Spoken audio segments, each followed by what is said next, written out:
Les premières vidéos, c'était des vidéos de jeux vidéo où j'étais déguisé en super-héros même. Faut pas regarder.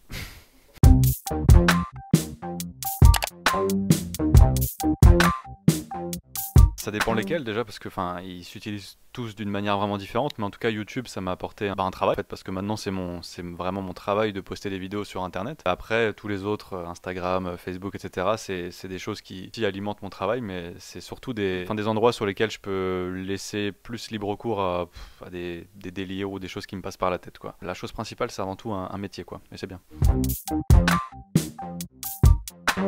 Bah, effectivement, donc sur YouTube, c'est principalement des vidéos que j'essaye de travailler un maximum, ce qui porte toujours sur un sujet scientifique. Donc ça, c'est vraiment la ligne édito que j'essaye de suivre un maximum, la découverte, la science, etc. pour YouTube. Après, typiquement sur Instagram, c'est plus ce que je peux faire de manière quotidienne, quoi, comme c'est un réseau que les gens, et moi-même aussi, ont tendance à alimenter beaucoup plus souvent. Pour le coup, moi, je fais du skate, donc Instagram, je l'alimente plus avec du skate notamment, enfin, ou ce que je fais, les projets que je mène, où j'en suis, etc., quoi.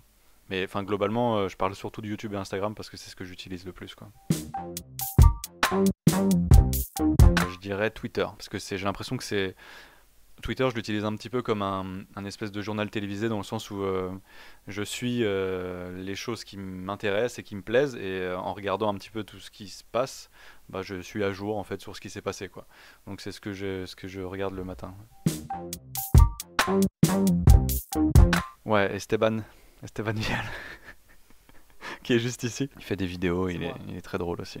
Sinon, ce que je suis sur Instagram, un maximum de skateurs et de skateuses aussi. Sinon des comptes scientifiques, Discovery, National Geographic, ou des trucs un petit peu plus, enfin moins connus, par exemple des comptes de microscopie ou de macroscopie, des gens qui montrent des choses toutes petites, ça j'aime bien. Et il y a de tout, hein, vraiment.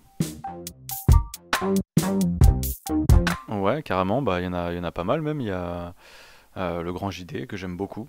De manière professionnelle comme amicale, c'est-à-dire que j'aime ce qu'il fait et j'aime le gars aussi. J'en suis vraiment plein en fait. Amixem, Joueur du Grenier, Esteban. C'est toujours moi. Voilà, c'est encore lui. Il y en a pas mal, il y en a plein que j'aime. Léo Grasset de Dirty Biology, Doc Giro qui fait une émission sur le jeu vidéo. Enfin ouais, il y en a plein. Il y a plein de gens bien.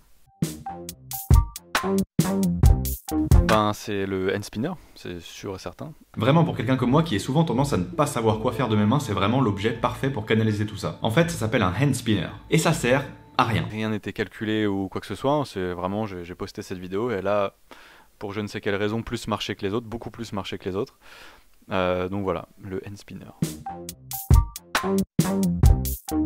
Alors la dernière vidéo YouTube, c'est une vidéo qui parle de réchauffement climatique notamment et de tout ce que ça peut faire sur les glaciers et de manière plus générale sur la planète. Du coup, tout ce qui se passe en ce moment, c'est évidemment très mauvais pour l'albédo de la planète parce que qui dit fonte de glace, chute de glace, que ce soit ici en Islande ou bien en Antarctique ou dans les zones où il y a des glaciers, égale diminution de l'albédo parce qu'en fait, il y a de moins en moins de surface réfléchissante.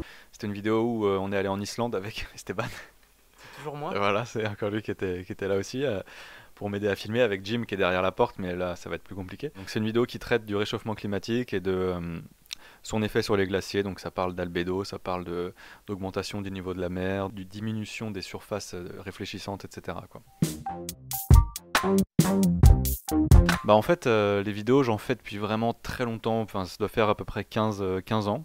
Et à la base je les faisais avec mes amis en Bretagne et on avait nulle part pour les poster, donc en fait on les gardait pour nous, on les faisait tourner à nos amis, etc. Et après il fallait, naturellement on a eu ce support YouTube qui nous permettait de les diffuser plus facilement. Et donc on s'est mis à poster des vidéos sur internet qu'on réalisait nous-mêmes. Et donc les premières vidéos c'était des vidéos de jeux vidéo où j'étais déguisé en super-héros même. Faut pas regarder.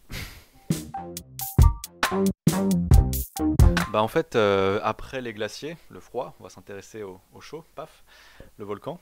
Donc en fait, c'est un truc qui m'a toujours fasciné, les volcans, comment ils fonctionnent, pourquoi ils rentrent en éruption, pourquoi ils sont dressés comme ça. Et potentiellement voir de la lave, alors même si là j'ai l'impression que ça va être un peu chaud pour en voir, mais c'est une vidéo voilà, qui va traiter des volcans. On va essayer de faire un truc un peu contemplatif, très différent de la dernière justement où c'est beaucoup de face cam, etc. On va essayer de faire des belles images du volcan, des grandes plaines désertiques, etc. Voilà ce qui va se passer.